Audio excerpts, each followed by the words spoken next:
What's going on, guys? Welcome back to the Good Success Quick Tips. I am Josh Culler, and back with me today I've got Pete Richter, who is our Housemart salesman for Southern Indiana and now Fort Wayne area and Eastern Indiana and everything. So his main focus is like the Indianapolis market, but he also does outside of that.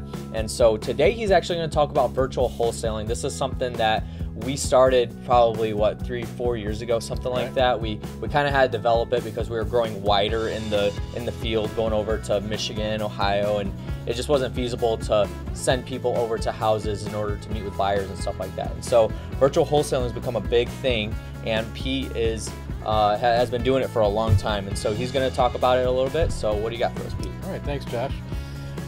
First of all, I don't want you to get confused with the word virtual. We are still actually selling a house, and there is actually a buyer. It's a real transaction. It does happen. And all that simply means is that you can sell a house without actually ever seeing the house or actually ever meeting a buyer.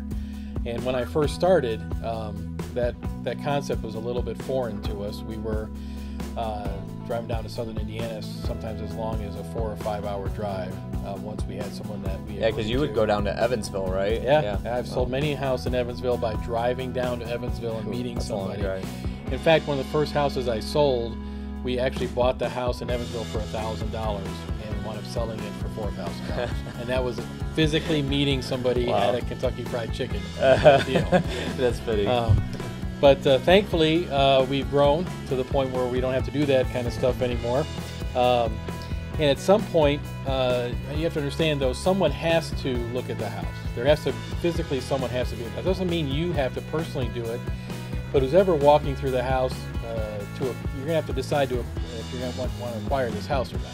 So whether you're the one that's looking at it, you have to do that yourself, or you have to have somebody whose judgment you trust to look through the house. Now, a lot of times what we've done is we've used contractors that we trust, or we've got some field guys, which is a whole other subject. But at any point, the sales guy will get a video of the house and be able to actually virtually walk through the house himself to familiarize himself with the house. And that all happens at the acquisition time.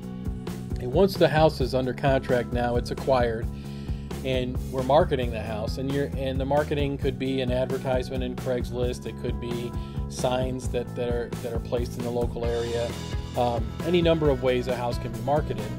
But now we've got the house under contract, we're marketing the house, calls are coming in, or better yet, after you've been doing this a while, you'll have people to whom you've sold houses, and you can contact them. You can be proactive and say, hey, we picked up another house you might be interested in, and you can build a buyer's list that way. So once you start marketing the house, whether you're doing it yourself by having calls come in, or you are calling people yourself, you're going to be handling phone calls, which you can do from your office or your house. In fact, I've agreed to sell many houses in my recliner at home. Nice. That's the way to do it. It's my favorite place to sell a house. And you take the phone calls. Now, because you're wholesaling, you're selling the house as is. So you don't have to have all the answers of every single question they've got about, does this work, does that work, when's the last time someone's lived in it, how old's the roof. Most of the time, I don't know the answers to those questions. And I tell people, we acquired it as is, we're selling it the same way. And so you don't have to have physically been there. A lot of times what I'll tell people is, I'm marketing several other houses right now. I honestly don't remember if it's gas heat or electric heat, and people are okay with that. It's when you give them wrong information where you run into trouble. So you're negotiating the deal without having to be there. And then you can arrange for a showing without having to be there. I'm hardly ever, in all the time I've been doing this, hardly ever been at a house showing a house to somebody. So a lot of times, we've got the ability now to close and own a house and still wholesale it. And, you just give them a lockbox code and they can go in. If you don't own the house yet, you use a local realtor. We've connected with local realtors before to incentivize them to show the house for us. Or if a buyer has his own realtor, they can get in and see the house. But at any rate, you don't have to be there to be able to show them the house. And then once they've seen it and they want it, you're negotiating the deal. That's, of course, all done over the phone, or I've done it by text. I've done it by email.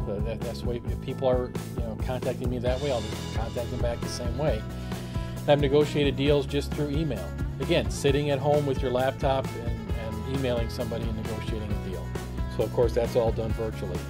And then, now you've agreed, they're going to buy the house. It's just a process of emailing them a purchase agreement, emailing them disclosures, having them sign them and send them back to you, scan them back to you. In some cases, I've even dealt with people in Southern Indiana that I don't have a scanner, I don't have a printer. That's fine. They can mail the stuff back if they need to. So now you've got under contract. What about the earnest money? The other key component to this is having a title company, and most title companies are going to do this for you, is let them wire the earnest money to the title company. So when we send the information with the purchase agreement and disclosures, we send wiring information to the title company. So they don't have to mail you a check for the earnest money. They can just simply wire their earnest money to the title company. So now you've got what you need. You've got the purchase agreement, you got the earnest money. The title company pretty much handles the rest of the remote and virtual aspect from there. They will email closing docs to the buyer, and the buyer will send with a prepaid UPS label. The buyer sends them back via UPS, so it doesn't cost them anything to send that. That's in lieu of the buyer driving all the way to the closing. And then they wire the balance of their funds, which they have to do anyway in the state of Indiana.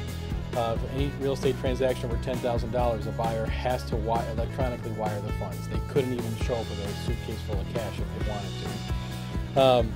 And so that's it. And then the title company, however you arrange the title company, you can go to the title company and sign, your end. You could have them email it to you just like they did to the buyer if the title company is far away from you.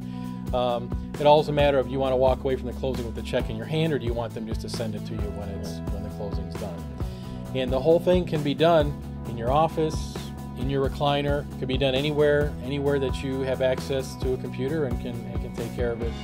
Everything virtually, including the showing of the house. There's been many houses that I've sold where I've never physically been in the house and I've never met the buyer. And that's pretty common now, is the way things happen for us in Southern Indiana. Awesome. You make it sound so easy. It is. It's very easy. It is easy. Believe me, if I can do it, it's easy. Yeah, I've done it myself personally too, and I can attest to that. It's very easy. So awesome stuff, Pete. Thanks for sharing that with us, and I'm sure that it'll be of value to everybody else here, because you guys can do it as well. If Pete can do it, like he said, that's right. You can do it too. So that's going to do it for today's Quick Tip episode, guys. Thank you so much for watching. And if this did bring you value, make sure you give it a big thumbs up. Subscribe to us on YouTube or like our Facebook page, however you're watching this video. Thanks, guys, for watching. We'll catch you on the next one.